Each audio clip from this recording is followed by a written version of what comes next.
जहाँ खुशियाँ नहीं वहाँ रहना बेकार है। राम बिहारी जी सुबह 6 बजे उठकर अपनी चाय बनाकर पीने के आदी थे। पत्नी उषा जी उनके हाथ की चाय पीने के बाद लगभग आधे घंटे का समय बिस्तर में और गुजारती थी और फिर उठकर नहा धोकर पूजा से निवृत्त होने के बाद नाश्ते की तैयारी में लग जाती थी।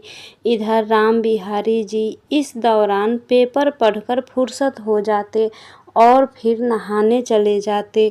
उनके नहाने के बाद पूजन से फुर्सत होने तक नाश्ता बनकर तैयार हो जाता और दोनों पति पत्नी डाइनिंग टेबल पर बैठकर नाश्ता करते थे।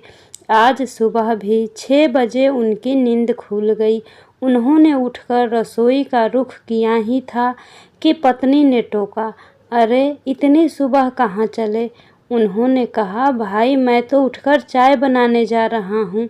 अरे बाबा, ये हमारा घर नहीं है, ये पवन का घर है। हम कल ही तो यहाँ पहुँचे हैं और रसोई घर उनके बेडरूम से सटा हुआ है।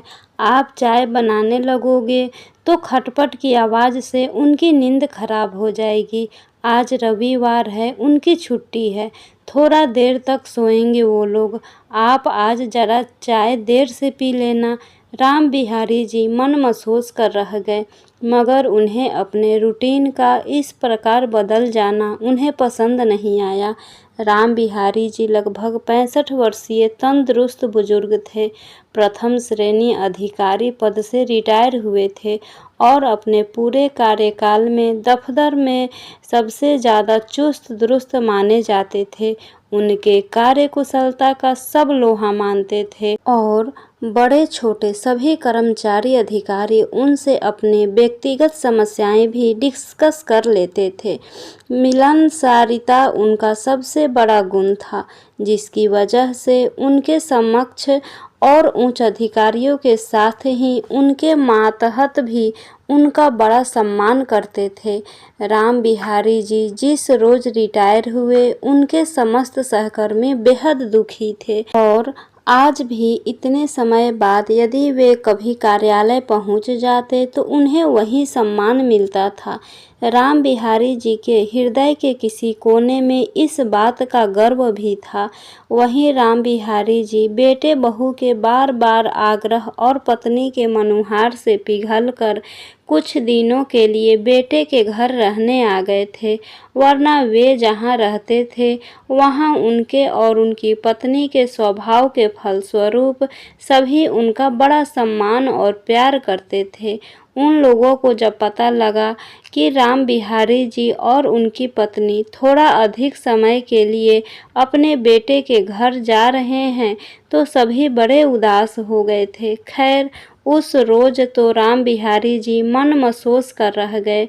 उन्हें सुबह की चाय 8:30 बजे के बाद काम वाली कमला के आने पर ही मिली।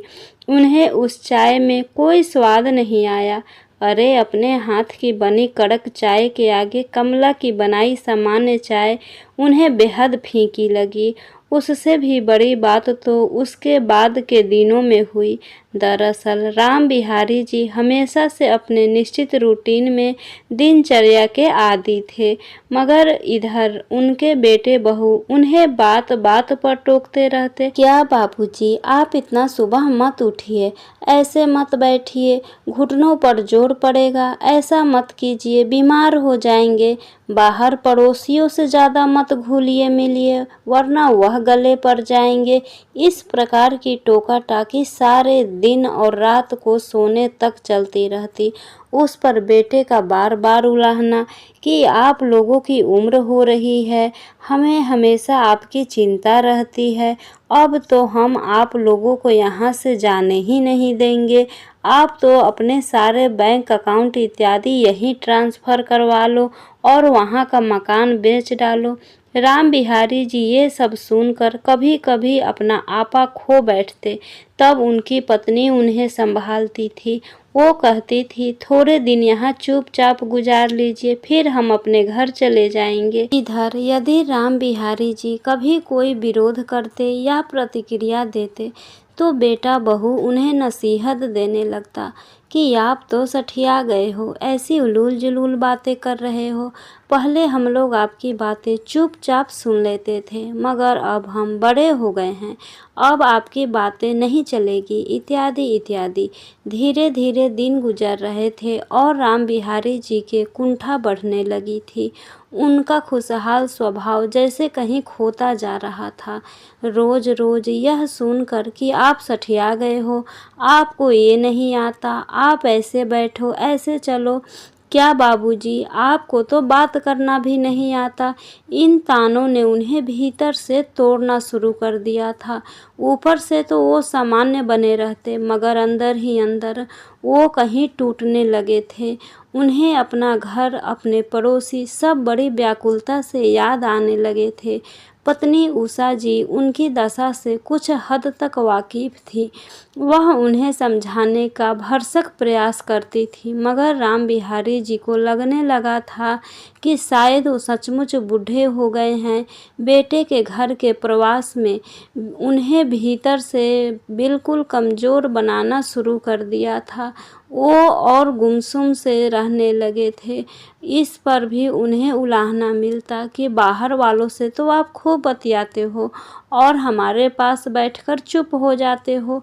अब बेचारे कैसे बताते कि तुम लोगों के बीच बोलता हूँ तो डांट पड़ती है, ऐसे क्यों बोले, ये क्यों बोले, आपको तो बात करना भी नहीं आता और ना बोलो तो ताने।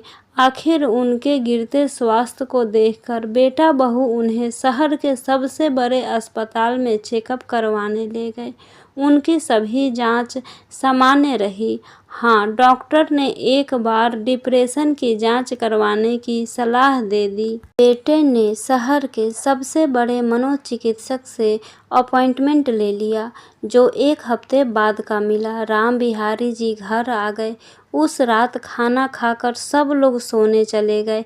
राम बिहारी जी की आंखों से नींद कोसों दूर थी। उनकी पत्नी अपनी दवाई लेकर सो गई थी। वह उठकर पानी पिए और सोने की कोशिश करने लगे, मगर नींद तो नहीं आई। अलबत्ता उनकी आंखों से आंसू जरूर बहने लगे और थोड़ी देर में वो बेकाबू होकर फपक फपक कर रो पड़े। उनके रोने की आवाज़ सुनकर पत्नी की नींद खुल गई।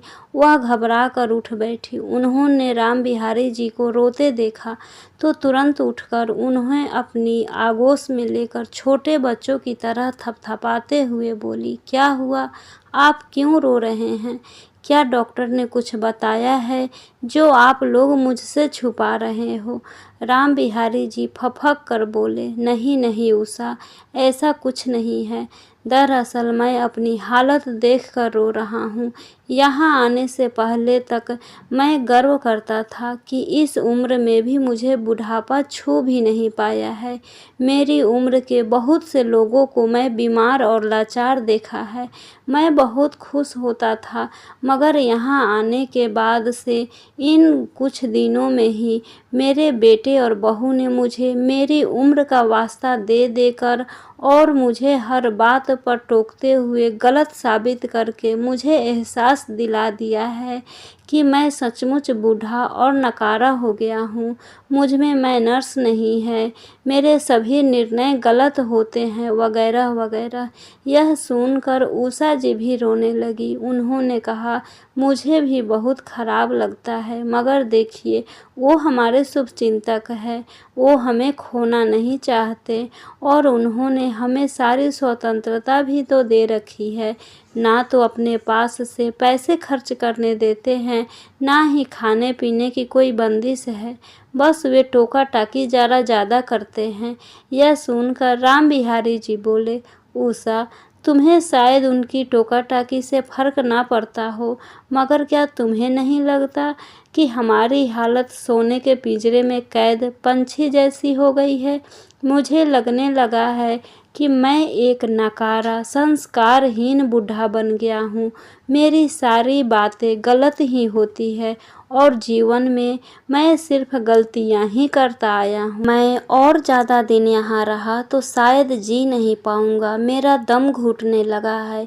ये सुनकर उषा जी ने उनके मुंह पर हाथ रखा और बोली, नहीं नहीं, ऐसा मत कहिए, हम जल्दी ही यहाँ से अपने घर चल देंगे। राम बिहारी जी बोले, मगर हमारे बच्चे हमें नहीं छोड़ेंगे। तो उषा जी ने कहा, आप तो कल सुबह बाहर निकलकर 3-4 दिन बाद की फ्लाइट की टिकट करवा लीजिए। हम इनको बताए बगैर चुपचाप फ्लाइट से निकल लेंगे। सामान कुछ लेने की ज़रूरत नहीं है, वहाँ हमारे घर पर सब कुछ है। फिर घर पहुंचकर इन्हें सूचित कर देंगे, क्योंकि ऐसे तो ये लोग हमें जाने नहीं देंगे। इनकी तैयारी तो अब हमें यहीं बसाने की है, जो हमारे लिए असंभव है। उषा जी ने उन्हें अपनी बाहों में लेकर थपकियां देकर सुला दिया। अगले सुबह राम बिहारी जी देर तक सोए। आखिर में उषा जी ही उनके लिए चाय लेकर आईं और उन्हें उठाया। उन्होंने मुस्कुराकर राम बिहारी जी को देखा और आंखों से इशारा किया। राम बिहारी जी प्रसन्न हो गए। उन्होंने चाय पी। उषा जी उनसे बोली, आप नाश्ता करके निकल जाना। राम बिहारी जी प्रसन्न मुद्रा में उठे। नहाकर उन्होंने नाश्ता किया और बाहर निकल गए। 3 घंटे बाद वे लौटे। उन्होंने उषा जी को अंगूठे के इशारे से काम हो जाने का संकेत दिया। उषा जी ने उन्हें मुस्कुराकर देखा और फिर सिर हाँ में हिला दिया। दोपहर को लंच लेकर वे दोनों अपने कमरे में आ गए। राम बिहारी जी ने उषा जी को बाहों में भर लिया तो वह छूटने का अभिनय करते हुए बोली, छोड़िए न, ये क्या बचपना है। राम बिहारी जी बोले, तुम्हारी बुद्धि की तो दाद देता हूँ, सचमुच तुमने बढ़िया रास्ता सुझाया। परसों की टिकट है, दोपहर 3 बजे की फ़्लाइट है। हम लंच करके निकल पड़ेंगे और शाम 5 बजे तक अपने घर पहुंच जाएंगे। वे बच्चों की तरह खुश दिखाई दे रहे थे। आखिर परसों आ ही गया। लंच करके दोनों पति पत्नी बहू को घूमने जाने का बहाना कर कर निकल पड़े और फ्लाइट लेकर शाम को अपने घर आ गए। यहाँ उनके पड़ोसियों ने उन्हें देखा तो सबको बहुत खुशी हुई। उन्होंने पूछा, आप लोग इतनी जल्दी वापस आ गए, जबकि अभी तो आपके लौटने में समय था। ये सुनकर राम बिहारी जी बोले, वहाँ रहकर बुढ़ापा मेरे पीछे पड़ गया था।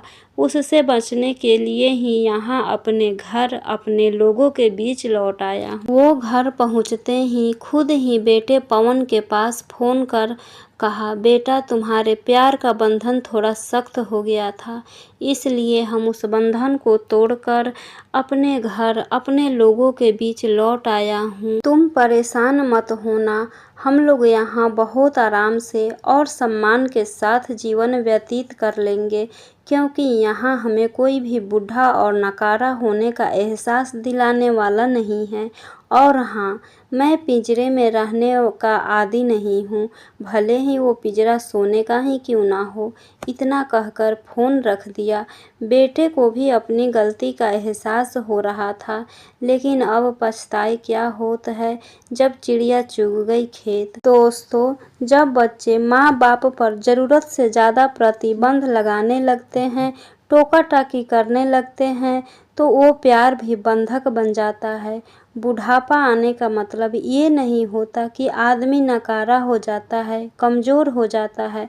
बुजुर्गों के पास तो ऐसे अनुभव का खजाना होता है जो हमें उनसे लेना चाहिए, ना कि उन्हें बात बात में टोका टाकी कर नीचा दिखाना चाहिए। बुजुर्गों को भी अपने हिसाब से जीवन जीने का हक होता है, अपनी खुशियाँ ढूंढने का हक होता है। जहाँ खुशियाँ रहें वहाँ रहना बेकार है। राम बिहारी जी ने अपने बेटे का घर छोड़कर बहुत अच्छा किया, क्योंकि वहाँ घुट घुट कर जी रहे थे। फ्रेंड्स, आशा करती हूँ ये कहानी आपको ज़रूर पसंद आई होगी। प्लीज़ लाइक, सब्सक्राइब और शेयर करना ना भूलें। Thank you.